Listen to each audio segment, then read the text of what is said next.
started.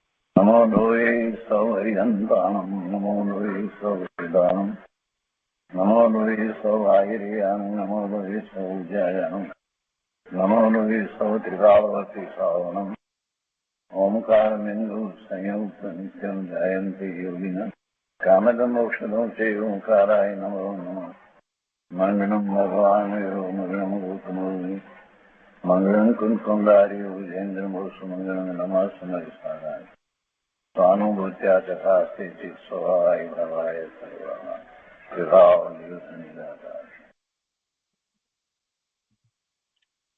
स्वामी कार्तिकेय अनुप्रेक्षा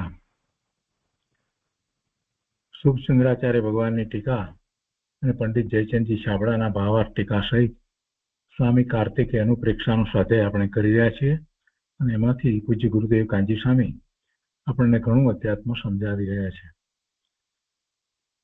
લોક ભાવનાનું સ્વરૂપ એની ગાથાઓ ચાલે છે અને એમાં આપણે ગાથા 203 સુધી સ્વાધ્યાય પૂરો કર્યો છે. હવે આજે આગળ 204 થી જઈએ છીએ. અહીંયા 204 ગાથાની અંદર કહે છે કે હવે સર્વ દ્રવ્યોમાં જીવ દ્રવ્ય જ ઉત્તમ પરમ તત્વ છે એમ કહે છે. છ દ્રવ્યની અંદર જીવ દ્રવ્ય એ જ ઉત્તમ અને પરમ તત્વ છે. ગાથા 204 ઉત્તમ ગુણાના ધામ સર્વ દ્રવ્યાણમ ઉત્તમમ દ્રવ્યમ તત્વાના પરમ તત્વમ જીવમ જાનીહિ નિશ્ચયતઃ. ગાથાના અર્થમાં કહે છે કે જીવ દ્રવ્ય ઉત્તમ ગુણોનું ધામ છે. એનો અર્થ એ થયો કે બધા જ દ્રવ્યો છે એ ગુણોનું તો ધામ છે. બધા દ્રવ્યો જે છે એ ગુણોનો સમૂહ છે. કોઈ દ્રવ્ય ગુણ વિનાનું હોય નહીં. દ્રવ્યની વ્યાખ્યા જે રીતે કરવામાં આવી છે કે ગુણોનો સમૂહ તે દ્રવ્ય, ગુણોનો સમૂહ તે દ્રવ્ય.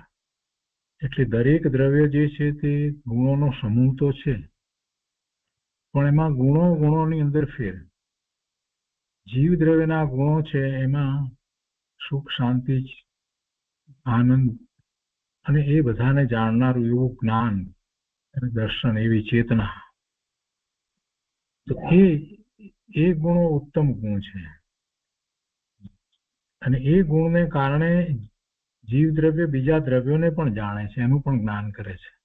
તો અહીંયા કહે છે કે જીવ દ્રવ્ય ઉત્તમ ગુણોનું ધામ છે. ઉત્તમ ગુણોનું ધામ છે, ઉત્તમ ગુણોનો સમૂહ છે.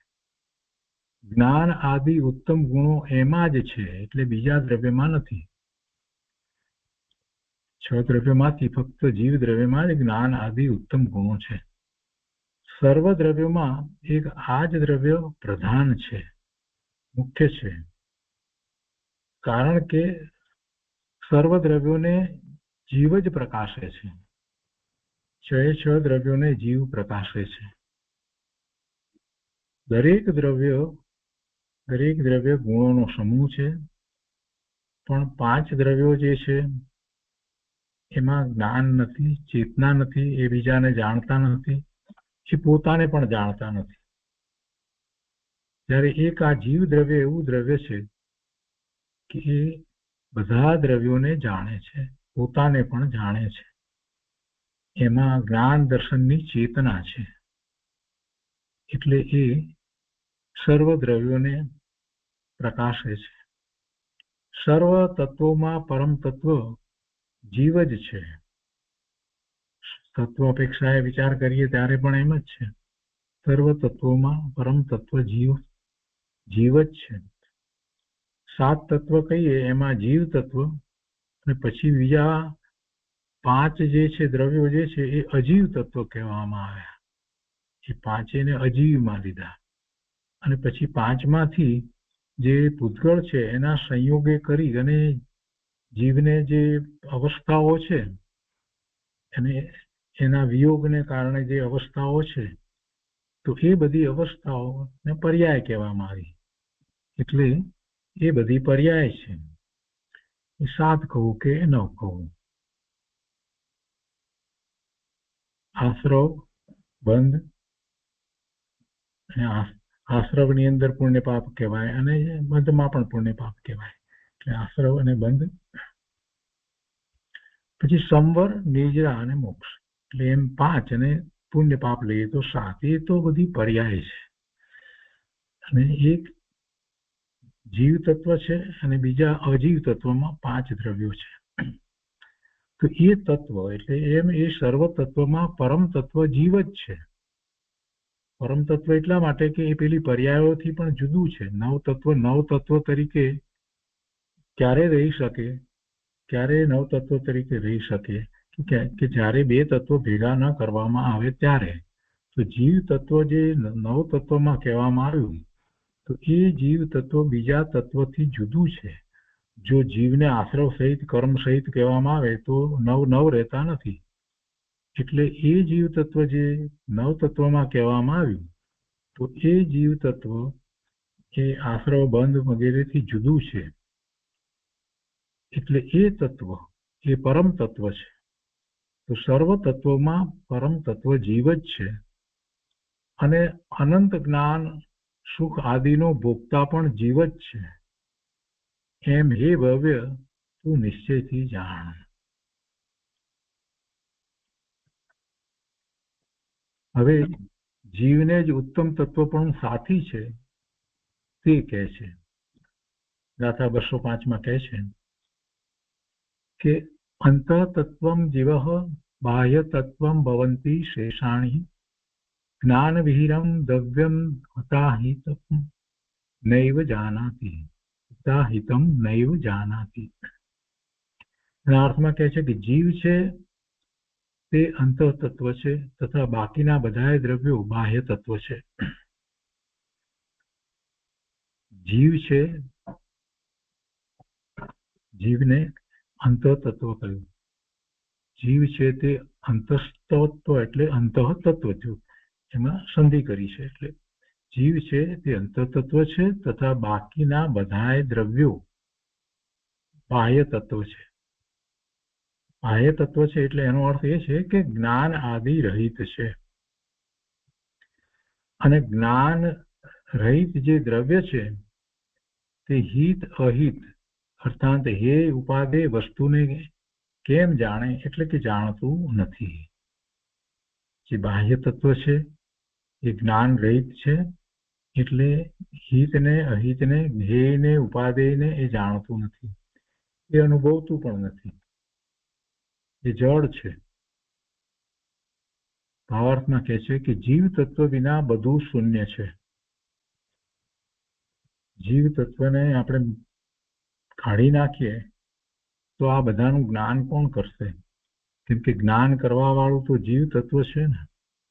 આ જગત છે, જગતનું આવું સ્વરૂપ છે, આ લોક છે અને અલોક છે, આ બધાને જાણનાર તો જીવ છે ને. એટલે કે છે કે જીવ તત્વ વિના બધું શૂન્ય છે. માટે સર્વને જાણવા વાળો તથા હિત અહિતને એટલે કે હે ઉપાદેયને સમજવા વાળો એક જીવ જ પરમ તત્વ છે. એટલે એક જીવ જ પરમ તત્વ છે. તો આ 2 ગાથાની અંદર જીવ તત્વની જે વાત લીધી છે તેને આપણે પૂજ્ય ગુરુદેવ પાસેથી સમજીએ. ગાથા 204 નો વિસ્તાર કરતા પૂજ્ય ગુરુદેવ અહીંયા કહે છે કાર્તિકેય અનુપ્રેક્ષા પ્રવચન ભાગ 1 પાન નંબર 308 ઉપર કે અહો ભગવાન આત્મા સમસ્ત પદાર્થોમાં ઉત્તમ તત્વ છે. તેને જ દ્રષ્ટિમાં લેવા જેવો છે. ભગવાન આત્મા સમસ્ત પદાર્થોમાં ઉત્તમ તત્વ છે. ભગવાન આત્માની વાત છે. તીર્થંકર ભગવાન, કેવળી ભગવાન, જીનેશ્વર ભગવાનની વાત નથી, અહીંયા આત્માની વાત છે, અને એ આત્મા ત્રિકાળ શુદ્ધ જ છે, દ્રવ્યથી શક્તિ રૂપે ત્રિકાળ શુદ્ધ જ છે. એટલે દરેકનો આત્મા એને જ ભગવાન આત્મા ગુરુદેવ કહે છે. ગુરુદેવ હંમેશા આત્માને ભગવાન આત્મા કહે. અહીંયા પણ એ જ રીતે વાત કરી છે કે આત્મા છે તે સમસ્ત પદાર્થોમાં ઉત્તમ તત્વ છે, અને એ આત્માને ભગવાન કહ્યો છે. ભગવાન આત્મા સમસ્ત પદાર્થોમાં ઉત્તમ તત્વ છે, એટલે પોતાનો આત્મા સમસ્ત પદાર્થોમાં ઉત્તમ તત્વ છે. તેને જ દ્રષ્ટિમાં લેવા જેવો છે. જ્ઞાન, આનંદ વગેરે ઉત્તમ ગુણો જીવ સિવાય બીજા કોઈ દ્રવ્યમાં નથી. જીવમાં જ જ્ઞાન આદિ અનંત ગુણો છે. છ દ્રવ્યો પોતપોતાના સ્વભાવે પરિપૂર્ણ છે. દરેક દ્રવ્ય છે એમાં ગુણો છે, અને એ ગુણોથી એ દ્રવ્ય પરિપૂર્ણ છે. કેમ કે ગુણો છે તો એવું ભવન પણ એ દ્રવ્યમાં ચાલી રહ્યું છે, અને એ પરિપૂર્ણ છે. એનો પણ કોઈ ગુણ ઓછો થઈ જાય, વધી જાય એમ બનતું નથી. દરેક દ્રવ્ય જે છે એ દરેક દ્રવ્ય એના પોતાના ગુણને ધારીને રહ્યું છે, અને ગુણ છે એનું અંદરમાં ભવન એમ ચાલી રહ્યું છે. અને એ ગુણોમાં કોઈ ચેતના ગુણ નથી, જ્ઞાન ગુણ નથી. એટલે એ દ્રવ્યો પોતે પોતાનું જ્ઞાન કરતા નથી, પરનું પણ જ્ઞાન કરતા નથી, પણ છતાંય એ એના ગુણોથી સહિત છે, અને એના ગુણોનું ભવન એમાં છે. એટલે એ બધા દ્રવ્યો એ પોતે પોતાના જેવા ગુણ છે એવા સ્વભાવે પરિપૂર્ણ છે. તો જીવ અને બીજા 5 દ્રવ્યો, તો 6 દ્રવ્યો પોતપોતાના સ્વભાવે પરિપૂર્ણ છે, પણ તેને જાણનાર જીવ છે. તેથી જીવ જ ઉત્તમ દ્રવ્ય છે. જીવને પોતાનો આત્મા જ ઉત્તમ દ્રવ્ય છે. આ આત્મા એને બધા જ એના સિવાયના બીજા જીવો જે છે એ બધા પણ છે, એનું અસ્તિત્વ છે, એનો સ્વીકાર છે, અને બીજા 5 દ્રવ્યો છે એનો પણ એને સ્વીકાર છે. પણ એમાં ઉત્તમની વાત કહીએ તો પોતાનો આત્મા ઉત્તમ છે એમ ગુરુદેવે અહીંયા કહ્યું. ભગવાનનો આત્મા ઉત્તમ નહીં કહ્યું, જીનેશ્વર ભગવાનના આત્માને ઉત્તમ નહીં કહ્યું, અને પોતાના આત્માને ઉત્તમ કેમ કહ્યું? કેમ કે એમાં જ એકાગ્રતા સ્થિરતા કરતા પોતાને પૂર્ણ શુદ્ધ દશા પ્રગટ થાય છે. ભગવાનના આત્મામાં જે પોતાથી જુદો છે એમાં કોઈ જીવ એકાગ્રતા કરી શકતો નથી, એમાં પહોંચી શકતો નથી, એમાં રાચી શકતો નથી, તેમય થઈ શકતો નથી. અજ્ઞાની જીવો ક્યારેક સ્તવન વગેરે ગાતા હોય કે સાંભળતા હોય, એવી ભક્તિ વગેરે ચાલતી હોય ત્યારે એમ બોલતા હોય છે કે ભગવાનમય થઈ ગયા, પણ ભગવાનમય થવાતું નથી.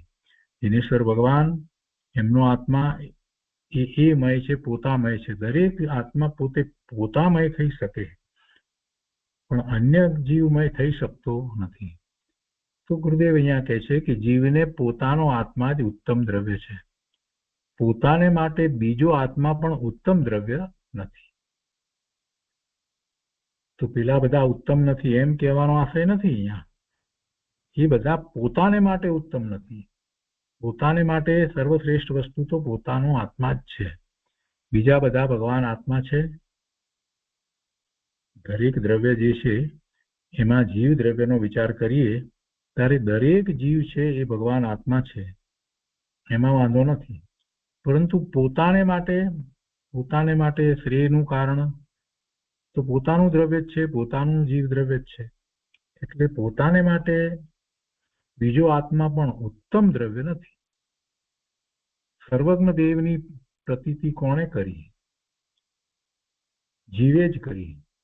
માટે ખરેખર બધાએ દ્રવ્યોમાં આત્મા જ મુખ્ય છે. સ્વદ્રવ્ય વિના પરને પ્રકાશે કોણ? સર્વજ્ઞ દેવને પણ જાણ્યા કોણે? આ જીવે જાણ્યા, અને સર્વજ્ઞ દેવની સર્વજ્ઞતાનો પણ વિચાર આ જીવને થયો, અને સર્વજ્ઞ દેવની વાણીમાં ઓમકાર ધ્વનિમાં જે જ્ઞાન પ્રકાશ થયો એ આ જીવે પોતે જાણ્યો, એનો સ્વીકાર કર્યો અને પોતાના સ્વભાવ ભાવે થયો. એટલે એ બધું કોણ કરી રહ્યો છે? પોતે જ કરી રહ્યો છે. એટલે પોતાને માટે પોતાનો આત્મા છે એ જ ઉત્તમ છે. સર્વજ્ઞ દેવની પ્રતીતિ કોણે કરી? જીવે જ કરી. માટે ખરેખર બધાએ દ્રવ્યોમાં આત્મા જ મુખ્ય છે. સ્વદ્રવ્ય વિના પરને પ્રકાશે કોણ?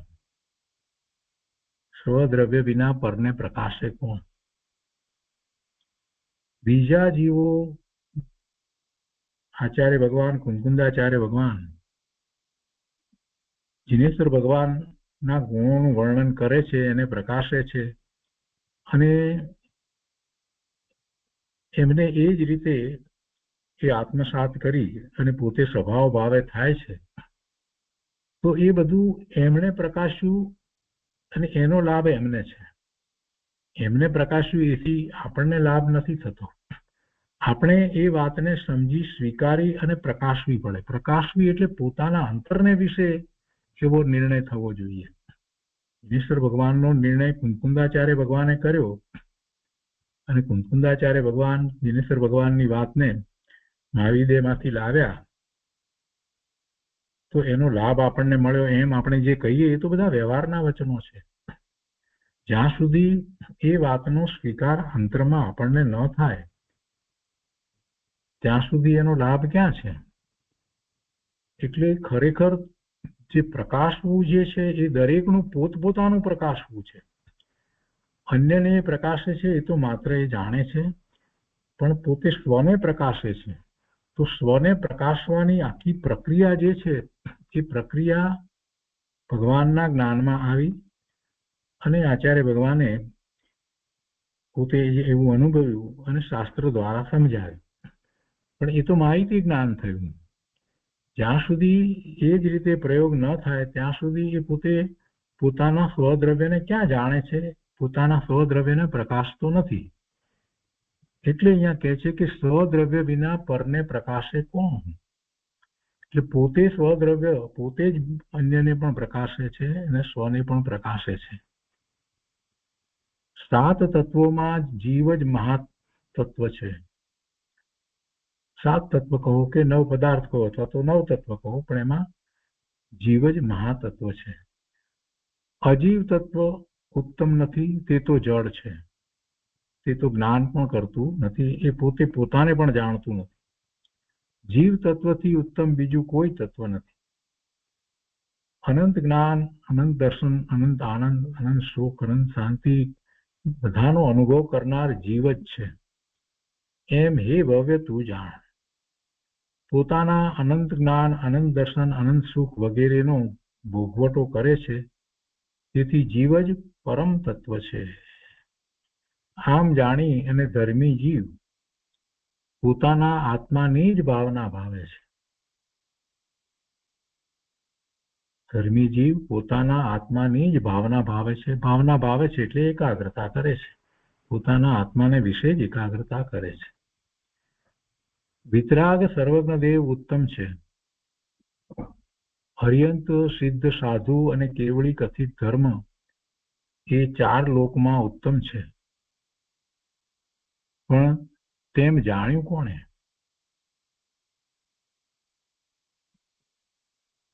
વિતરાગ સર્વજ્ઞ દેવ ઉત્તમ છે. હરિયંત, સિદ્ધ, સાધુ અને કેવળી કથિત ધર્મ. સત્તારી મંગળની અંદર આપણે બોલીએ છીએ ને, તો એ 4 ધર્મ, એ 4 એટલે હરિયંત, સિદ્ધ, સાધુ અને ધર્મ. કયો ધર્મ? કેવળી કથિત ધર્મ. એ 4 લોકમાં ઉત્તમ છે. લોકમાં એ 4 વસ્તુ ઉત્તમ છે. પણ એ જાણ્યું કોણે? જીવ વિના એને કોણ જાણે છે? એ જીવ જ એને જાણે છે. એટલે પોતાને માટે પોતાનું સ્વરૂપ જ ઉત્તમ છે. અને પોતાનું સ્વરૂપ ઉત્તમ છે એ વાત એને હરિયંત ભગવાન, સિદ્ધ ભગવાન એવા આચાર્ય ભગવાન, ઉપાધ્યાય ભગવાન, એવા મુનિ અને એમના દ્વારા રચાયેલા શાસ્ત્રો દ્વારા એ વાતનો એને નિર્ણય કર્યો. પણ નિર્ણય કર્યા પછીથી એવી અનુભૂતિ કરવી, એવી અરિહંત ભગવાનને અનુભૂતિ છે, એવી અનુભૂતિ કરવી અને ભાવ મોક્ષની દશા પ્રગટ કરવી, એ તો પોતાનું જ કાર્ય છે. એટલે એવી ચેતના એનામાં પડી છે કે એ પોતે પોતાના સ્વભાવ ભાવે થઈ અને અરિહંત દશા પ્રગટ કરી શકે છે. એટલા માટે પોતાને માટે પોતાનો આત્મા જ સર્વોત્તમ છે. અને સામાન્ય અપેક્ષાથી કહીએ તો 6 દ્રવ્યમાં જે જીવ દ્રવ્ય છે તે જ ઉત્તમ છે. જીવ વિના કોણ જાણે? માટે પરમાર્થે પોતાનો આત્મા જ ઉત્તમ તત્વ છે એમ જાણી અને તેની ભાવના કરવી. આગળ 205મી ગાથાનો વિસ્તાર કરતા ગુરુદેવ કહે છે કે પોતાનો આત્મા જ અંતર તત્વ છે, બાકીના બધા બાહ્ય તત્વ છે. જીનેશ્વર ભગવાનનો આત્મા પોતાને માટે પર છે, જુદો છે, ભિન્ન છે. પરનો અર્થ ખરાબ એવો થતો નથી. જેને કાંઈ પણ શાસ્ત્રનો અભ્યાસ નથી ને એની આગળ જયારે આપણે એમ કહીએ કે ભગવાનનો આત્મા પણ મારાથી પર છે, તો એમને ગમતું નથી. એ ઊભા થઈ જાય છે કે તમે ભગવાનને પર કહો છો. એ ભગવાન પર જ કહેવાય ને, પોતાથી જુદા એટલે પર. ખરાબ છે એવી કઈ વાત નથી, ખોટા છે એવી કોઈ વાત નથી, નકામાના છે એવી કોઈ વાત નથી. પર કહેવાનો અર્થ શું છે? પર એટલે સ્વ અને પર બે શબ્દ છે. તો જે સ્વ નથી એ બધું પર. પર એટલે ખરાબ એવો અર્થ થતો નથી. પણ શબ્દોના અર્થની ખબર ન હોય ને એટલે એમ કહીએ કે જીનેશ્વર ભગવાન પણ મારે માટે પર છે, એટલે એને ન ગમે. એટલે ભાઈ પર જ છે. ગુરુદેવ તો એમ કે છે કે 1000 વાર પર છે. અને ભગવાનને માટે મારો આત્મા પર છે. દરેક આત્માને માટે બીજાનો આત્મા પર છે અને બીજા બધા દ્રવ્યો જે છે એ પણ એને માટે પર છે. એક પોતાનો આત્મા એ એનું સ્વ, એ સિવાય બીજું બધું પર છે. અરે જે શરીરની સાથે રહ્યો છે એ શરીર પણ પર છે અને જે કારમણ શરીર જે છે કર્મો, એ કર્મો પણ પર છે. અરે એટલું જ નહીં, પણ અધ્યાત્મ અપેક્ષાએ તો એને પરના લક્ષ્ય થતા શુભાશુભ ભાવ જે છે એને પણ પરજનિત કહી દીધા, કર્મજનિત કહી દીધા છે સમયસારમાં. કેમ કે એનું શુદ્ધ સ્વરૂપ છે, એને અનુસરીને ભાવ નથી. એટલે એ બધું પર છે. એ બધાને પર તરીકે જ્યાં સુધી સ્વીકારશે નહીં ત્યાં સુધી એને એકમાત્ર જે સ્વ છે ને એનો નિર્ણય જ નહીં થાય.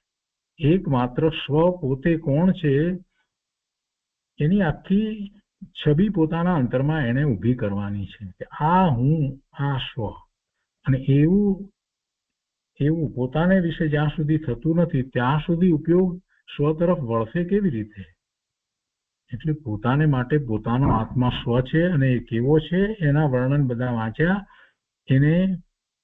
એને સ્વીકાર્યા, આત્મસાત કર્યા અને પછી એ જ હું છું, એ સિવાય બીજું બધું પર છે. એટલે આખી એક પોતાની ઓળખ ઊભી થઈ જાય છે. એટલે આવી જ્યારે ઓળખ ઊભી કરવી હોય ત્યારે સૌથી પહેલા તો પોતાથી જે જુદું છે એને જુદું તો પાડવું પડશે ને. અને કારણે પરમાં એ પોતાપણાની બુદ્ધિ કરી રહ્યો છે તો એ તો મિથ્યાત્વ છે, એ તો એનો ભ્રમ છે. તો એ ભ્રમને તો પહેલા તોડવો પડશે ને. એટલે બીજા બધા જે છે એ એનાથી જુદા છે, એ બધા બાહ્ય છે, એનામય નથી, એની અંદર નથી.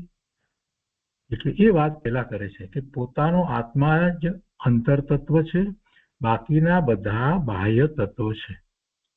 જીવ તત્વ વિના સ્વ પરના અસ્તિત્વને કોણ જાણે? અને જીવ જ એને જાણે છે કે પોતે સ્વ અને એ સિવાય બીજું બધું પર. જ્ઞાન વગરનું બધું શૂન્યવત છે. જો જ્ઞાન નથી, જીવ નથી, તો પછી જગત આખું જે છે એને જાણનાર જ કોઈ નથી તો શૂન્ય.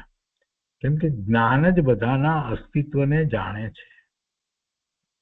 જગતમાં તો બધા પદાર્થો છે પણ જ્ઞાન વગર તેનું હોવા પણ નક્કી કોણ કરે?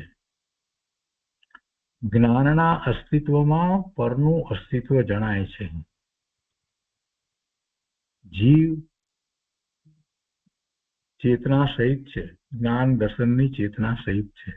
એટલે જીવ તત્વ જ બધાનો પ્રકાશક છે, બધાનો જાણનારો છે, બધાનો પ્રસિદ્ધ કરનારો છે.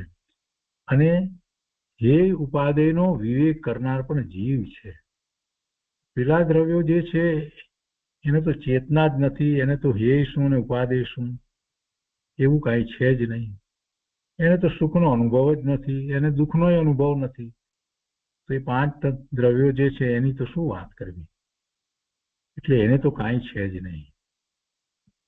સુખી થવું છે તો સુખ શેમાં છે, શું પોતાને ખરેખર એવા સુખની પ્રાપ્તિ થઈ શકે છે, આ બધો વિચાર જીવને જ થાય છે. અને એટલે જ પોતાને જે હેય છે અને પોતાને જે ઉપાદેય છે એનો વિવેક પણ એણે જ કરવો પડે છે. પોતાને ખરેખર કાર્યકારી ઉપાદેય શું છે અને પોતાને શું છોડવા લાયક છે, હેય છે, એ બધું જીવ જ નક્કી કરે છે. એટલે જીવ તત્વ જ બધાનો પ્રકાશક છે અને હે ઉપાદેયનો વિવેક કરનાર છે. તેથી તે જ પરમ તત્વ છે. પર છે એમ નક્કી કરનારું જ્ઞાન છે. માટે જ્ઞાનનું અસ્તિત્વ નક્કી કર્યા વગર પરના અસ્તિત્વને જાણશે કોણ. બીજું બધું મારાથી જુદું પર છે એવું નક્કી કરનારું જ્ઞાન છે. અને આત્માનો જ્ઞાન સ્વભાવ છે તો આત્મા જ એ નક્કી કરે છે. પણ પહેલા એ પોતે જ્ઞાન સ્વભાવી છે એ વાતનો તો નિર્ણય કરે. ગુરુદેવ એમ કે છે કે પર છે એમ નક્કી કરનારું જ્ઞાન છે. માટે જ્ઞાનનું અસ્તિત્વ નક્કી કર્યા વગર પરના અસ્તિત્વને જાણશે કોણ. પોતે જ્ઞાન સ્વભાવી છે એનો તો નિર્ણય કરે. ત્યારે જ એને નિર્ણય થશે કે બીજું બધું શું એનાથી જુદું છે, પર છે. સર્વને જાણનાર જીવ તત્વ છે, તેના વગર બધું શૂન્ય છે. માટે સર્વને જાણીને હે ઉપાદેયનો વિવેક કરનાર એવું જીવ તત્વ જ એક પરમ તત્વ છે અને તે જ ઉપાદેય છે. અને એ પ્રમાણે લોકના સમસ્ત પદાર્થોમાં ઉત્તમ એવા જીવ તત્વનું વર્ણન કર્યું. હવે એ પછીથી પૂતગળ દ્રવ્યનું સ્વરૂપ કહે છે, ગાથા 206 થી. તો એ આગળ લઈએ આપણે. હવે પૂતગળ દ્રવ્યનું સ્વરૂપ કહે છે, ગાથા 206. સર્વ લોકાકાશ પૂતગળ દ્રવ્ય સર્વતઃ ભૃત સૂક્ષ્મૈ બાદરૈ ચ નાનાવિધ શક્તિયુક્ત. એનો અર્થ છે કે સર્વ લોકાકાશ સૂક્ષ્મ બાદર પૂતગલ દ્રવ્યોથી સર્વ પ્રદેશોમાં ભરેલું છે. કેવા છે તે પૂતગલ દ્રવ્યો? નાના પ્રકારની શક્તિઓ સહિત છે. સર્વ લોકાકાશ, આકાશનો જે ભાગ જેમાં બધા જ દ્રવ્યો છે, દ્રવ્ય રહ્યા છે, એ લોકાકાશ. કે એ લોકાકાશ સૂક્ષ્મ અને બાદર એવા પૂતગળ દ્રવ્યોથી, અહીંયા સૂક્ષ્મ બાદર શું છે? પૂતગળ. પૂતગળના સ્કંદ જે છે ને, તો એમાં સૂક્ષ્મ અને બાદર પણ હોય. પૂતગળ પરમાણુ તો બધા એક જ સાઈઝના, એક સરખા છે. અને એ તો સર્વજ્ઞ પરમાત્માના જ્ઞાનમાં જ આવી શકે. સદમસ્તના જ્ઞાનમાં પરમાણુ આવી શકે નહીં. એ ઇન્દ્રિય જ્ઞાનનો વિષય થઈ શકે પણ નહીં. એ કોઈ માઇક્રોસ્કોપથી દેખાય નહીં. 1 લાખ ઘણું મોટું કરીને જોવામાં આવે તો પણ પરમાણુ જોઈ શકાય નહીં. એ ઇન્દ્રિય જ્ઞાનનો વિષય થઈ શકે એમ નથી. એવો સૂક્ષ્મ પરમાણુની અહીંયા વાત કરવામાં આવી છે. સાયન્સમાં જે પરમાણુની વાત છે એ અહીંયા નથી. એટલે અહીંયા જે સૂક્ષ્મ અને બાદરની વાત કરી છે, તો ત્યારે એ બાદર કેવી રીતે થાય? તો એ પૂતગળ પરમાણુ ભેગા થાય છે તો સ્કંદ થાય છે, તો બાદર. અને એમાં પણ પાછા સ્કંદ પણ નાના મોટા હોય. તો એ સૂક્ષ્મ અને બાદર એ પૂતગળ દ્રવ્યોથી સર્વ પ્રદેશોમાં ભરેલું છે. શું? લોકાકાશ. લોકાકાશમાં એ રહ્યા છે. એ સિવાય બીજા દ્રવ્યો ધર્માસ્તિકાએ આખું અધર્માસિકાય આખું એક દ્રવ્ય છે, બંને એક એક દ્રવ્ય છે, એ પણ એમાં જ છે, લોકાકાશને વિશે જ છે. અને આકાશ એ પણ છે. અને એ સિવાય કાળાણું જે છે એ આકાશના જેટલા પ્રદેશ છે દરેક પ્રદેશે એક એક કાળાણું છે. તો આ લોકનું સ્વરૂપ છે, જેમાં આ 5 દ્રવ્યો આ રીતે રહ્યા છે. જીવ દ્રવ્યની તો વાત પૂરી કરી આપણે, અને શરૂઆત જ ત્યાંથી કરી જ્યારે સૂક્ષ્મ અને બાદરની ત્યાં જે વાત કરવામાં આવી એ તો જીવની અપેક્ષાથી વાત કરવામાં આવી હતી કે જીવને જે શરીર હતું એ સૂક્ષ્મ બાદર જે વનસ્પતિ કાયની અંદર જે વાત કરવામાં આવી હતી ત્યાં નિગોદના જીવ વગેરેની વાત કરવામાં આવી હતી, કેમ કે એ બધાને શરીર જે છે એની અપેક્ષાથી ત્યાં વાત હતી. અહીંયા જીવ વિનાની વાત છે, જીવ નથી, અહીંયા માત્ર પૂતગળ. તો પૂતગળ જે છે એ જ ઇન્દ્રિય જ્ઞાનનો વિષય થાય છે. એટલે ત્યાં આપણે જીવના જે છકાયના જીવની વાત જે સમજ્યા હતા ત્યાં પણ જેની વાત કરવામાં આવી હતી એ તો એ શરીરની વાત કરવામાં આવી હતી જેની સાથે જીવ રહ્યો છે, એટલે જીવની એવી અવસ્થા છે એમ ત્યાં વાત હતી. અહીંયા જીવ વિનાની વાત છે, તો એકલા પૂતગળની વાત છે જે ઇન્દ્રિય જ્ઞાનનો વિષય થાય છે. કે છે કે સર્વ લોકાકાશ, આખું લોકાકાશ સૂક્ષ્મ બાદર પૂતગળ દ્રવ્યોથી સર્વ પ્રદેશોમાં ભરેલું છે. કેવા છે તે પૂતગળ દ્રવ્યો? તો કે નાના પ્રકારની શક્તિઓ સહિત છે. એમાં પણ શક્તિ છે. કોઈને એમ થાય કે પૂતગળ પરમાણુમાં શક્તિ, આ શક્તિ છે, એનામાં પણ શક્તિ છે, એનામાં પણ અનંત ગુણ છે, અને ગુણ છે એ જ એની શક્તિ છે. ભાવાર્થમાં કહે છે કે શરીર આદિ અનેક પ્રકારની પરિણમન શક્તિથી યુક્ત સૂક્ષ્મ બાદર પૂતગલોથી સર્વ લોકાકાશ ભરેલો છે. અને પછી એની વધારે વિસ્તાર 207ની ગાથાની અંદર કરે છે પૂતગળ વિશે. એમાં એમ કહે છે કે યત ઇન્દ્રિય ગ્રાહ્યમ રૂપ રસ ગંધ સ્પર્શ પરિણામમ તત એવ પૂતગળ દ્રવ્યમ અનંત ગુણમ જીવ રાશિત. મેં કહ્યું ને એવા ગુણોથી ભરેલ છે, એવી શક્તિથી છે, નાના પ્રકારની શક્તિથી. તો આ એના ગુણો, એની શક્તિની વાત 207ની અંદર કરી. ને એનો અર્થ અહીંયા છે કે રૂપ રસ ગંધ સ્પર્શ આદિ પરિણામ સ્વરૂપે જે ઇન્દ્રિયો દ્વારા ગ્રહણ કરવા યોગ્ય છે તે સર્વ પૂતગળ દ્રવ્ય છે, અને તે સંખ્યા અપેક્ષાએ જીવ રાશિથી અનંત ગણા દ્રવ્ય છે. પૂતગળ જીવ કરતા અનંત સંખ્યા એ જોઈએ તો જીવની જેટલી રાશિ છે, અનંત જીવ છે, તો એનાથી અનંત ગણા આ પૂતગળ છે, પૂતગળ પરમાણુ છે. અને એના શક્તિની વાત કરવી હતી એટલે એમ કે છે કે રૂપ રસ ગંધ સ્પર્શ આદિ પરિણામ સ્વરૂપે, એટલે એવી રીતે પરિણમે છે. રૂપ રસ ગંધ સ્પર્શના એના ગુણો જે છે એવા ગુણો સહિત પરિણમે છે. વળી બીજું, જે ઇન્દ્રિયો દ્વારા ગ્રહણ કરવા યોગ્ય છે, એટલે આપણને જેનું જ્ઞાન થાય છે એ ઇન્દ્રિયો દ્વારા જ્ઞાન થાય છે. એટલે જ્ઞાન તો પોતાનો સ્વભાવ છે, પણ એમાં વ્યવહારથી એમ કહેવાય કે ઇન્દ્રિય દ્વારા જ્ઞાન થાય છે. દરેક ગુણ પૂતગળના જાણ છે, એ દરેક ગુણને જાણવા વાળી એક એક ઇન્દ્રિય છે, જેને આપણે ભાવ ઇન્દ્રિય કહીએ છીએ, જે જ્ઞાનની પર્યાય છે. તો એક એક ઇન્દ્રિય દ્વારા થતા જ્ઞાનને જાણવા વાળું જે જ્ઞાન છે એ ભાવ ઇન્દ્રિય છે. તો જાણે છે તો જ્ઞાન દ્વારા, પણ એમાં વચ્ચે એ ઉપકરણ ઇન્દ્રિય છે, તો ઇન્દ્રિય દ્વારા જ ગ્રહણ કરવા યોગ્ય છે એમ કહેવાયું છે.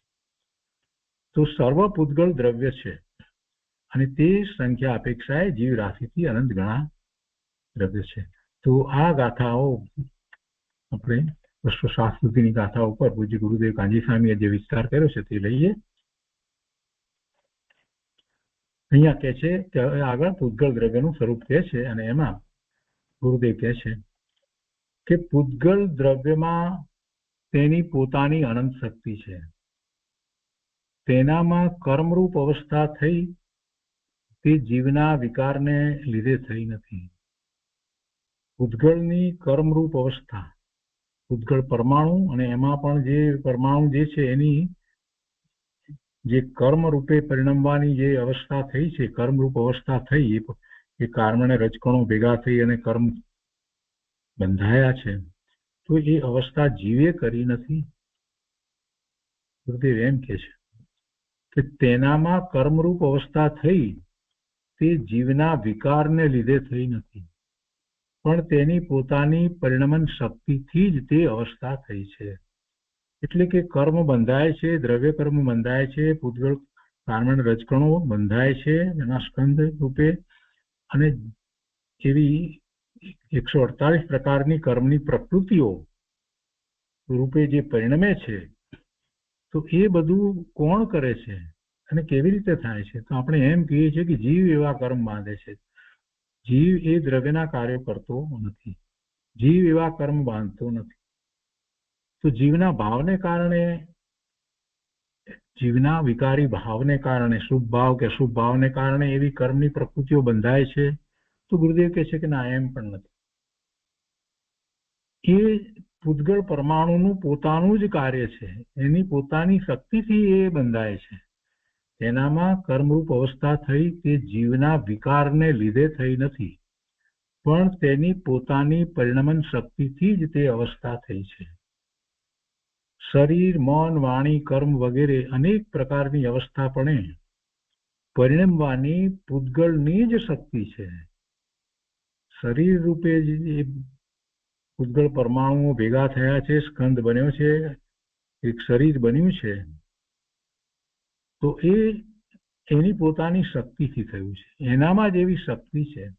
પૂતગળની અંદર સ્વભાવ ભાવે અને વિભાવ ભાવે પરિણમવાની શક્તિ છે. સ્વભાવ ભાવે પરિણમવું એટલે પરમાણુનું પરિણમન છે, તે સ્વભાવ ભાવે પરિણમન છે. અને અસંખ્ય પૂતગળ પરમાણુ ભેગા થાય, અનંત ભેગા થાય અને જે પરિણમન થાય છે એ એનું વિભાવ ભાવ રૂપ પરિણમન છે. તો એ શરીર રૂપે પણ પરિણમે, મન વાણી રૂપે પરિણમે, કર્મ રૂપે પરિણમે, આ ટેબલ ખુરશી આ બધા રૂપે પણ પરિણમે. પણ એ બધી એની પોતાની શક્તિ છે, પૂતગળની શક્તિ છે, જીવની શક્તિ નથી. કોઈ કારીગરની શક્તિથી આ ટેબલ બન્યું છે કે આ ચેર બની છે, એવી કોઈ વાત નથી. આ વાતને અહીંયાથી આપણે સમજવાની છે કે એ એનો કાળ છે. એ પૂતગળ પરમાણુના સ્કંદ રૂપે પરિણમવાનો એનો કાળ છે. ત્યારે એવી જ રચનાઓ થાય છે. કોઈ સુથાર કે લુહાર કોઈ એવી રચના કરતો નથી. આ વાત જેને સમજાય છે એની દ્રષ્ટિ સ્વરૂપ તરફ જાય છે. એ નથી સમજાતું ત્યાં સુધી એને બાહ્યમાં કોઈક કંઈક કરી શકે છે, કોઈકના કર્યા વિના કંઈ થતું નથી, એવી જ બુદ્ધિ પડી છે. આ જળના કાર્યો જીવ કરી શકે છે એ માન્યતા એને ખસતી નથી. કોઈને કોઈ પ્રકારે છેવટે એ વાત લાવી દે છે અને એમ કરે છે એટલે બહારમાં ને બહારમાં જ રહે છે. સ્વ તરફ આ જીવ વળતો જ નથી. ગુરુદેવ એ બધા ન્યાય આપણને વારંવાર સમજાવે છે, સિદ્ધાંત સમજાવે છે. ફરીથી વાંચીએ. ગુરુદેવ કહે છે કે પૂતગળ દ્રવ્યમાં તેની પોતાની અનંત શક્તિ છે. તેનામાં કર્મરૂપ અવસ્થા થઈ તે જીવના વિકારને લીધે થઈ નથી. તો પછી જીવનો વિકાર ને એ પ્રમાણે પુણ્ય અને પાપના બંધ થયા, એ બધું શું? એ નિમિત્ત કારણ છે. એ વખતે એવી પુણ્ય પ્રકૃતિના કર્મ બંધાવાના હતા ત્યારે જીવનો ત્યારે શું ભાવ હતો એ અહીંયા દર્શાવ્યું. એ વખતે એને શુભ ભાવ હતો. જ્યારે પાપ પ્રકૃતિના કર્મ બંધાય છે એ વખતે જીવનો અશુભ ભાવ હતો, એ એમાં નિમિત્ત કારણ હતું. આખી વાતને એમ સમજવાની છે. અહીંયા આપણે પૂતગળ તરફથી વાતને સમજી રહ્યા છીએ. તેનામાં કર્મરૂપ અવસ્થા થઈ તે જીવના વિકારને લીધે થઈ નથી, પણ તેની એટલે પૂતગળની પોતાની પરિણમન શક્તિથી જ તે અવસ્થા થઈ છે. શરીર, મન, વાણી, કર્મ વગેરે અનેક પ્રકારની અવસ્થા પણ પરિણમવાની પૂતગળની જ શક્તિ છે. કોઈ બીજાના કારણે તેઓ પરિણમતા નથી. એ દ્રવ્ય સ્વતંત્ર પોતે પોતાનું પરિણમન કરી રહ્યું છે. ગુરુદેવ કહે છે, જુઓ, પૂતગળમાં અનંતી શક્તિઓ છે, પણ તે પૂતગળને પોતાની શક્તિની ખબર નથી. આ બધી શક્તિઓ છે પરિણમવાની અનેક પ્રકારની એની જે શક્તિ છે તે છતાં પણ એ પૂતગળ એને પોતાને એની ખબર નથી, એને જાણતું નથી, એનામાં જ્ઞાન કરવાની શક્તિ નથી. તેની શક્તિને પણ જાણનારો તો જીવ જ છે, એની શક્તિને જાણનારો તો જીવ છે. છતાં જીવને લીધે પૂતગળની શક્તિઓ નથી. જીવ માત્ર એને જાણે, પણ પૂતગળની શક્તિઓ ને એ કરે એમ નથી. જીવને લીધે પૂતગળની શક્તિઓ છે એમ પણ નથી. તીર્થંકર પ્રકૃતિ બંધાય. તીર્થંકર નામ કર્મની એક પ્રકૃતિ છે. કર્મમાં આપણે કહીએ છીએ ઘાતી કર્મ, અઘાતી કર્મ, ને અઘાતી કર્મની અંદર નામ કર્મ. તો એ નામ કર્મની 93 પ્રકૃતિ હોય છે, એમાં એક તીર્થંકર નામ કર્મ પ્રકૃતિ છે.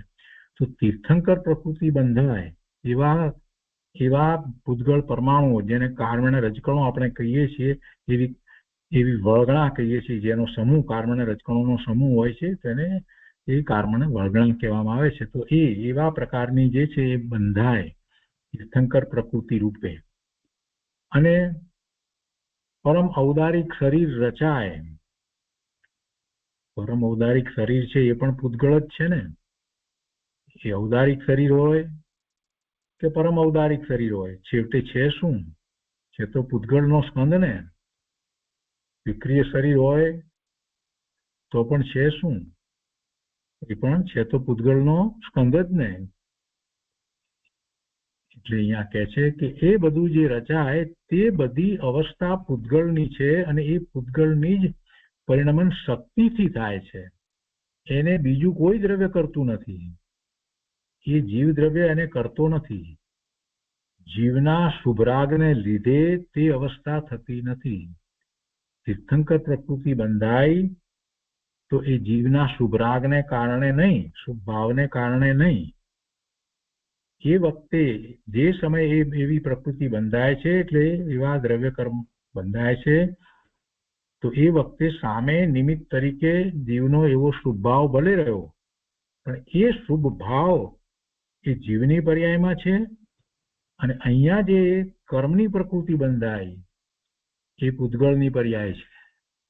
એટલે એક દ્રવ્ય બીજા દ્રવ્યનું કાર્ય કરતું નથી, પણ એવો નિમિત્ત નૈમિત્તિક સંબંધ છે. જ્યારે જીવને શુભ ભાવ થયો, શુભ રાગ થયો, તો જે કાર્બન રજકણો જે છે, જે એ પ્રકૃતિના પુણ્યની પ્રકૃતિના એવા જ બંધાય છે. કોઈને એમ થાય કે બધું કાર્બન રજકણોને ખબર કેવી રીતે પડતી હશે કે અમારે બંધાવવું, કોને બંધાવવું ને કોને ન બંધાવવું, એ બધી ખબર કેવી રીતે પડતી હશે? આવો કોઈને પ્રશ્ન થાય. એક સામાન્ય ઉદાહરણ આપીને સમજાવું છું, ફક્ત સમજવા માટે ઉદાહરણ છે કે આપણે એક લોચુંબક મૂકીએ અને પછી એનાથી થોડે દૂર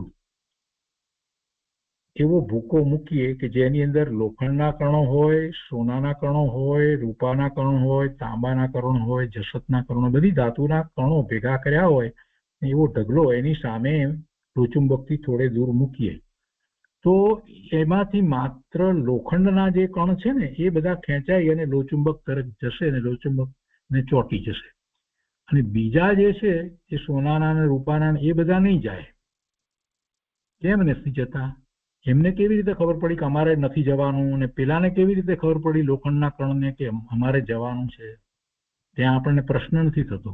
ત્યાં તો આપણે એમ કહીએ છીએ કે લોચુંબક છે તો લોખંડના કણોને જ ખેંચે ને, એમાં શું મોટી વાત છે? ત્યાં તો આપણે એમ કહીએ છીએ. ત્યાં તો આપણને એવો પ્રશ્ન નથી થતો કે પેલાને કેમ ખબર પડી કે અમારે જવું, ને અમારે પેલાને કેમ ખબર પડી કે અમારે ન જવું, એ એમને કેવી રીતે જ્ઞાન થયું? ત્યાં હવે એવો આપણે પ્રશ્ન કરતા નથી. બસ આ ઉદાહરણ ઉપરથી સમજી લેવું કે શા માટે કોઈ પણ પ્રકૃતિના, એટલે પુણ્ય પ્રકૃતિના એ જ પ્રકારની પુણ્ય પ્રકૃતિના કાર્બન રજકણો એવી વળગણાઓ ભેગી થઈ અને કર્મ રૂપે બંધાય છે, એ એના ઉપરથી સમજી જવાનું. સામે નિમિત્ત તરીકે આપણે મૂકીએ છીએ જીવના જે પ્રકારના ભાવ છે તે શુભ ભાવ અને અશુભ ભાવ, એ પ્રકારે કર્મ બંધાય છે. તો ગુરુદેવે એ વાત સમજાવી આપણને કે તે બધી અવસ્થા પૂતગળની જ છે. આ જે પરમ ઔદારિક શરીર થાય કે વિક્રિય શરીર થાય કે જે તીર્થંકર કર્મ પ્રકૃતિ બંધાય કે જે બધું થઈ રહ્યું છે એ બધું પૂતગળનું જ છે ને એનું એ પૂતગળની પરિણમન શક્તિથી થાય છે. જીવના શુભરાગને લીધે તે અવસ્થા થતી નથી. આગળ સમજાવે છે કે જો આ લોકના દ્રવ્યોનું સ્વરૂપ, લોકમાં રહેલા 6 પ્રકારના દ્રવ્યોમાં દેવ કહે છે કે લોકના દ્રવ્યોનું સ્વરૂપ અહીંયા જોયું, જીવના સ્વરૂપની વાત કરી અને હવે આ પૂતગળના સ્વરૂપની વાત કરે છે. જો આવું છે લોકના દ્રવ્યોનું સ્વરૂપ, આવા સ્વરૂપને ધર્મી જીવ વિચારે છે. જાણ્યું પછી ધર્મી જીવ એના ઉપર વિચાર કરે છે, ચિંતન કરે છે કે આટલી બધી વિવિધતા, આ બધું જે છે તે બધાને હું માત્ર જાણું પણ એનું કાંઈ કરી શકતો જ નથી. હું કાંઈ કરતો નથી, કાંઈ કરી શકતો નથી.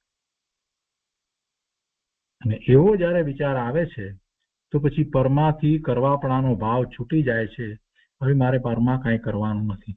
જો હું પરનું કાંઈ કરી નથી શકતો તો સાથે ને સાથે પર પણ મારું કાંઈ કરી શકતા નથી, પર મારું કાંઈ બગાડતું નથી. એ વાત પણ એને સાથે ને સાથે એનો નિર્ણય થાય છે. એટલે હવે પર મારું હિત પણ કરતું નથી, પર મારું અહિત પણ કરતું નથી. અને એમ જયારે થઈ જાય છે તો એને સંભાવ થઈ જાય છે, કોણ મારું બગાડે ને કોણ મારું સુધારે. કોઈ કોઈનું કાંઈ બગાડતું નથી, કોઈ કોઈનું કાંઈ સુધારતું નથી. અને એ ભાવ એવું ચિંતન કરતા જયારે દ્રઢ થાય છે તો સંભાવ થાય છે. અને એવા સંભાવે થયેલો જીવ એ સ્વ તરફ વળી જાય છે. ગુરુદેવ અહીંયા કહે છે કે જો આ લોકના દ્રવ્યોનું સ્વરૂપ, આવા સ્વરૂપને ધર્મી જીવ વિચારે છે. ધર્મી જીવ આ રીતે વિચારે છે. વિવિધ શરીર, વિવિધ પ્રકારના શરીર, વિવિધ ભાષા, વિવિધ કર્મ, એવી અનેક પ્રકારની અવસ્થાઓ જગતમાં થાય છે. તે બધી અવસ્થાઓને કોણ કરે છે? કોણ કરે છે? કોઈ કરતું નથી. એ પૂતગલની અવસ્થા સ્વયં થાય છે. આખું જગત સ્વયં સંચાલિત છે. એ બધી અવસ્થાને કોણ કરે છે? એ પૂતગલની પરિણમન શક્તિથી જ તેવી અવસ્થાઓ થાય છે. જીવ તેને કરતો નથી, હું તેને કરતો નથી. આ આખી વાત આપણને ગુરુદેવ સમજાવે છે. અકર્તા ભાવની મુખ્ય વાત ગુરુદેવે અહીંયાથી આપણને સમજાવી દીધી. વર્ણન ચાલે છે પૂતગલનું અને એમાં ગુરુદેવે કેટલી સરસ વાત સમજાવી કે ભાઈ તું એ પૂતગલના પરિણમનો, એની રચના, એની રચનાની વિવિધતા, આ બધામાં તું ગૂંચવાઈશ નહીં. એ બધું એનું કાર્ય થઈ રહ્યું છે, એમાં તું કાંઈ કરી શકતો નથી. તું તો માત્ર એનો જાણવા દેખવા વાળો છે. અને એના ઉપરથી ચિંતન કર તો તને સંભાવ થાય અને તું સ્વરૂપમાં જાય. આ વાત જ કરવી છે ગુરુદેવને. પૂતગલની પરિણમન શક્તિથી જ એ બધી એની અવસ્થાઓ થાય છે. જીવ તેને કરતો નથી, જીવ તેને કરતો નથી. પૂતગલનું વર્ણન કરવામાં પહેલેથી જ એ વાત કરી કે પૂતગલ દ્રવ્ય પોતે અનેક પ્રકારની પરિણમન શક્તિથી સહિત છે. એમ તો ગાથાની અંદર વાત આવી ને, નાનાવિધ શક્તિયુક્તમ, નાનાવિધ શક્તિયુક્ત, એટલે કે પૂતગલ દ્રવ્ય પોતે વિવિધ અવસ્થા રૂપે, વિવિધ અવસ્થા રૂપે પરિણમન કરવાની શક્તિ વાળું છે, પરિણમવાની શક્તિ વાળું છે. અને આ સિદ્ધાંત દરેક ઠેકાણે લક્ષમાં રાખવો, દરેક ઠેકાણે આ સિદ્ધાંત લક્ષમાં રાખવો. જે ઇન્દ્રિયો દ્વારા આપણને ખ્યાલમાં આવે છે એ બધું પૂતગળ છે. અને પૂતગળની જે રચના છે એ એને પૂતગળે જાતે કરી છે, કોઈએ કરી નથી. એ પૂતગળની જ રચના છે. અને એમાંથી પૂતગળ પરમાણુનું ખરવું પણ એના કારણે જ થાય છે. કોઈ એ કાંઈ કરતું નથી. આ વાત સિદ્ધાંતની વાત છે.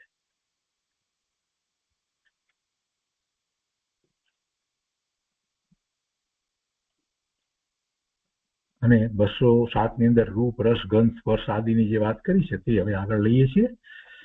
તો ગુરુદેવ એને સમજાવે છે અહીંયા કે જગતમાં જીવોની સંખ્યા અનંત છે અને પૂતગળોની સંખ્યા તેના કરતા પણ અનંત ગુણી છે.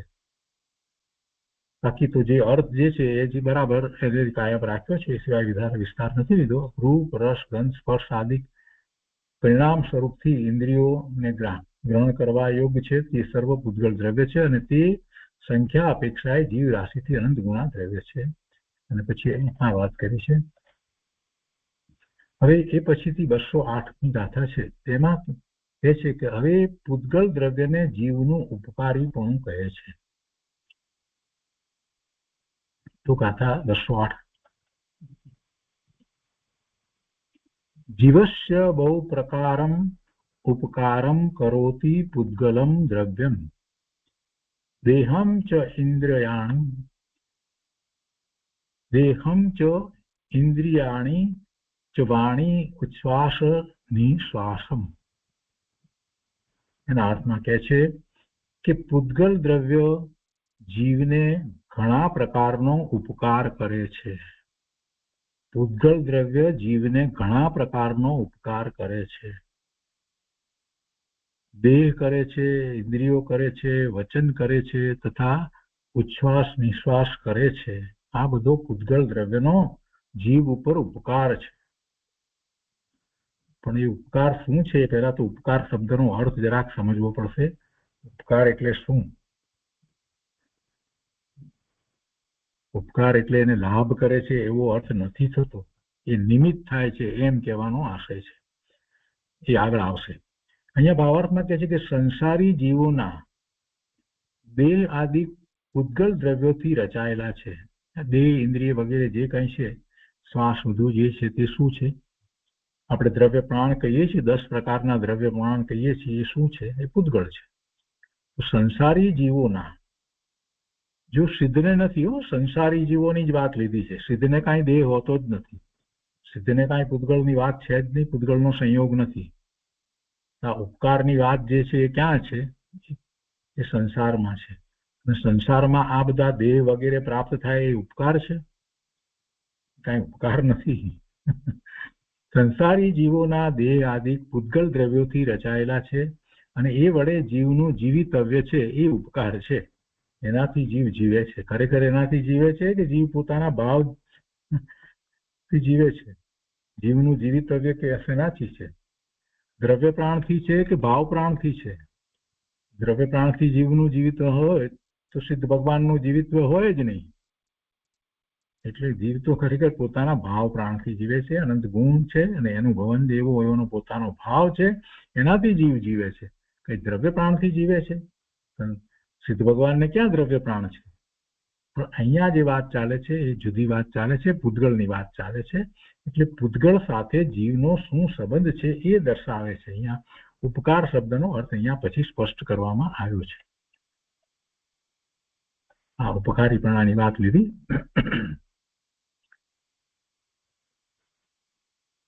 અને એમાં પછી આગળ 209માં એની સ્પષ્ટતા કરે છે કે અન્યમ અપી એવમ આદિ ઉપકારમ કરોતિ યાવત સંસારમ મોહ જ્ઞાનમયમ અપી ચ પરિણામમ કરોતિ જીવસ્ય. એના અર્થમાં કહે છે કે ઉપર કયા ઉપરાંત પૂતગલ દ્રવ્ય જીવને અન્ય પણ ઉપકાર કરે છે. હા, તો કયા ઉપકાર? બધા શરીર ને ઇન્દ્રિયો અને શ્વાસ ને બધું તો, પણ કહે છે કે એ સિવાય બીજો પણ ઉપકાર કરે છે. શું કરે છે? તો કહે છે કે જ્યાં સુધી આ જીવને સંસાર છે ત્યાં સુધી ઘણા પરિણામ કરે છે.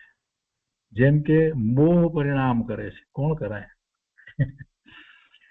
ફળ દ્રવ્ય સાથે મમત્વ પરિણામ, અજ્ઞાનમય પરિણામ તથા એ જ પ્રમાણે સુખ દુઃખ, જીવન મરણ આદિ અનેક પ્રકારના પરિણામ કરે છે. અહીં ઉપકાર શબ્દનો અર્થ જ્યારે ઉપાદાન કાર્ય કરે ત્યારે નિમિત્ત કારણમાં કર્તાપણાનો આરોપ કરવામાં આવે છે એવો અર્થ સર્વત્ર સમજવો. શું કહ્યું? ઉપકાર શબ્દનો અર્થ સમજાયો છે. આપણે તો પેલો ઉપકાર જે વ્યવહારમાં શબ્દ વાપરીએ છીએ ને, કોકને કંઈક આપણે કરીએ એટલે કે ઉપકાર કર્યો, એને મદદ કરી તો ઉપકાર કર્યો. વસ્તુ તો નું સ્વરૂપ તો એવું છે નહીં. કોઈ કોઈનું કાંઈ કરી તો શકતું નથી, તો ઉપકાર ક્યાંથી કરે? કોણ કોનો ઉપકાર કરે? દરેકની પર્યાય, દરેકના પરિણામ જ્યારે જે થવા યોગ્ય ત્યારે થાય છે. તેમાં ઉપકાર કેવી રીતે થાય છે? કોઈ કોઈની ઉપર ઉપકાર કરી શકતું જ નથી. આ મૂળ સિદ્ધાંતની વાત જેને સમજાય છે એને તો ઉપકાર શબ્દના અર્થમાં કોઈ વાંધો નથી, પણ જેને એ વાત નથી સમજાઈ એને માટે અહીંયા ઉપકાર શબ્દનો અર્થ આપ્યો છે. શું ઉપકાર શબ્દનો અર્થ છે? તો કે જ્યારે ઉપાદાન કાર્ય કરે, કાર્ય તો ઉપાદાનને વિશે જ થાય, ઉપાદાનને વિશે કાર્ય થાય અને નવી જે પર્યાય થાય છે, અને એ વખતે જે નિમિત્ત છે, તો એ નિમિત્ત કારણ જે છે, એ નિમિત્ત કારણની અંદર કર્તાપણાનો આરોપ કરવામાં આવે. નિમિત્ત કારણમાં કર્તાપણાનો આરોપ કરવામાં આવે છે, તો એને ઉપકાર કહેવામાં આવે. નિમિત્ત કુંભાર છે અને કુંભારે ઘડો બનાવ્યો એમ કેવું એટલે એ ઉપકાર. એ ઉપકાર. વાસ્તવમાં ઘડો બન્યો છે માટીથી. ઉપાદાન કારણ માટી છે. તો ઉપાદાન કારણ જે છે, તે ઉપાદાન જે છે એનું જ એમાં જે કાર્ય થઈ રહ્યું છે, તે કાર્ય થાય છે અને નવા પરિણામ થાય છે, નવી પર્યાય થાય છે, તે એને આપણે નૈમિત્તિક કહીએ છીએ. અને એ વખતે જે નિમિત્ત કારણ છે, એ નિમિત્ત કારણની અંદર કર્તાપણાનો આરોપ કરવામાં આવે છે, એવો અર્થ ઉપકારનો થાય છે. ઉપકાર કહીએ એટલે આપણે નિમિત્ત કારણમાં કર્તાપણાનો આરોપ કર્યો. વાસ્તવમાં એ નિમિત્ત કારણ ખરેખર કર્તા થતું નથી. નિમિત્ત કારણ ક્યારેય કર્તા હોતું નથી. કેમ નથી હોતું? નિમિત્ત કારણ કરતા કેમ ન હોય? આપણી જાતને પ્રશ્ન પૂછીએ તો આપણને ખ્યાલ આવે. કેમ કે એ દ્રવ્ય જુદું છે. આ દ્રવ્ય બીજા દ્રવ્યના પરિણામ કરી શકે નહીં. બીજા દ્રવ્યમાં વ્યાપતું પહોંચતું નથી, એટલે કરી શકતું નથી. એ નિમિત્ત કારણ છે. પણ નિમિત્ત કારણને આપણે ક્યારેક એને આપણે આરોપથી એમ કહીએ કે એ કર્તા છે, એમ જ્યારે કહીએ, ઘડાનો કર્તા કુંભારને કહીએ, તો એમાં એ નિમિત્ત છે, એની અંદર કર્તાપણાનો આરોપ કર્યો કહેવામાં આવે. તો ઉપકારનો અર્થ એમ થાય છે કે નિમિત્ત કારણમાં કર્તાપણાનો આરોપ કરીએ તો એ ઉપકાર કહેવાય. એવો અર્થ બધી જગ્યાએ સમજવું. તો હવે જ્યારે આ ઉપકારની વાત આવી છે, તો કઈ રીતે પૂતગલ ઉપકાર કરે છે એ વાત હવે સમજાશે. તો એ વાતને આપણે શાંતિથી ગુરુદેવ પાસેથી સમજીશું. આ બધી ગાથાઓ જે આપણે કરી છે, એનો અર્થ ગુરુદેવે બહુ સરસ રીતે સમજાવ્યો છે. તે આવતા સ્વાધ્યાયમાં લઈશું.